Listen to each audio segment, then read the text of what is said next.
നമസ്കാരം. പ്രധാന വാർത്തകൾ. ബാലരാമപുരം വഴിമുക്ക് റോഡ് വികസനം പാതിവഴിയിൽ. ഭൂമി വിട്ടുനൽകിയവർക്ക് പണം നൽകിയില്ലെന്ന് പരാതി. കളിയിക്കാവിള വരെയുള്ള യാത്ര ദുരിതക്കയത്തിൽ. തിരുവനന്തപുരം വലിയ പ്രഖ്യാപനങ്ങളോടെ ആരംഭിച്ച ബാലരാമപുരം വഴിമുക്ക് റോഡ് വീതികൂട്ടലും എൻ.എസ്. ബൈപാസ് നിർമ്മാണവും അനിശ്ചിതത്വത്തിൽ. പണികൾ പാതിവഴിയിൽ നിലച്ചതോടെ നെയ്യാറ്റിൻകര പാറശാല വഴി അതിർത്തി പട്ടണമായ കളിയിക്കാവിളയിലേക്കും തമിഴ്നാട്ടിലേക്കും പോകുന്ന ആയിരക്കണക്കിന് യാത്രക്കാർ നിത്യേന ദുരിതമനുഭവിക്കുന്നു. നഷ്ടപരിഹാരം നൽകിയില്ല.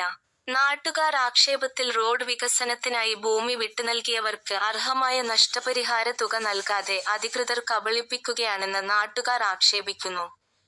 ഭൂമി വീണ്ടെടുക്കുന്ന നടപടികൾ വേഗത്തിൽ പൂർത്തിയാക്കിയെങ്കിലും പണം നൽകുന്ന കാര്യത്തിൽ ഭരണകൂടം മെല്ലെപ്പോക്ക് തുടരുകയാണ്.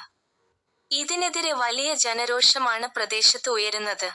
പണം നൽകാതെ നിർമ്മാണ പ്രവർത്തനങ്ങൾ പാതിവഴിയിൽ നിർത്തി കരാറുകാരും അധികൃതരും പിൻവാങ്ങിയ മട്ടാണെന്ന് നാട്ടുകാർ പറയുന്നു.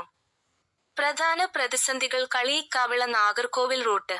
തമിഴ്നാട്ടിലേക്കുള്ള പ്രധാന ചരക്ക് നീക്കം നടക്കുന്ന ഈ പാതയിൽ പണി മുടങ്ങിയത് ചരക്ക് വാഹനങ്ങളെയും ദീർഘദൂര യാത്രക്കാരെയും ഒരുപോലെ ബാധിക്കുന്നു.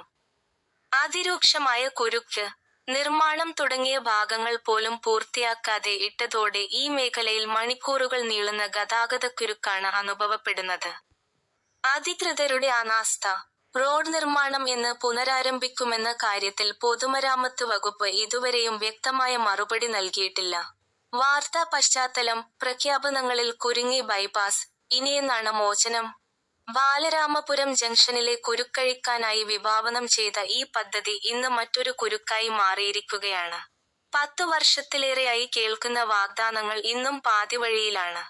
ഭൂമി വിട്ടുനൽകിയ പാവപ്പെട്ട സാധാരണക്കാർക്ക് അർഹമായ നഷ്ടപരിഹാരം നൽകാതെ പണി നിർത്തിവെച്ചത് നീതികേടാണെന്ന് പറയാതെ വയ്യ. ഈ വിഷയത്തിൽ ഉയരുന്ന പ്രധാന ചോദ്യങ്ങൾ. ഫണ്ട് എവിടെ പോയി? കിഫ്ബി വഴിയും മറ്റും കോടികൾ അനുവദിച്ചെന്ന് പറയുന്ന പദ്ധതിയിൽ ഭൂമി വിട്ടുനൽകിയവർക്ക് പണം നൽകാൻ എന്തുകൊണ്ട് ഇത്ര കാലതാമസം നേരിടുന്നു? മറുപടിയില്ലാത്ത അധികൃതർ. ഭൂമി ഏറ്റെടുക്കൽ പൂർത്തിയായിട്ടും റോഡ് പണി എപ്പോൾ പുനരാരംഭിക്കുമെന്ന് ചോദിച്ചാൽ പി.ഡബ്ല്യു.ഡി അധികൃതർക്ക് കൃത്യമായ മറുപടിയില്ല. അതിർത്തിയിലെ വിവേചനം. കളിയിക്കാവിള വരെയുള്ള ഇത്രയും പ്രധാനപ്പെട്ട ഒരു ദേശീയപാതയോരത്ത് ഇത്രയും അനാസ്ഥ കാണിക്കുന്നത് ആർക്ക് വേണ്ടിയാണ്? കൊട്ടിഘോഷിച്ച് ഉദ്ഘാടനങ്ങൾ നടത്തുന്നവർ ജനങ്ങളുടെ ഈ നീറുന്ന പ്രശ്നത്തിന് എന്നാണ് പരിഹാരം കാണുന്നത്? കളിയിക്കാവിളയിലേക്കുള്ള ഈ വഴി ഇനിയും ചുവപ്പുനാടയിൽ കുരുങ്ങിക്കിടക്കരുത്. ജനപ്രതിനിധികൾ ഉടനടി ഇടപെട്ട് ഇതിന് ശാശ്വത പരിഹാരം കാണേണ്ടതുണ്ട്.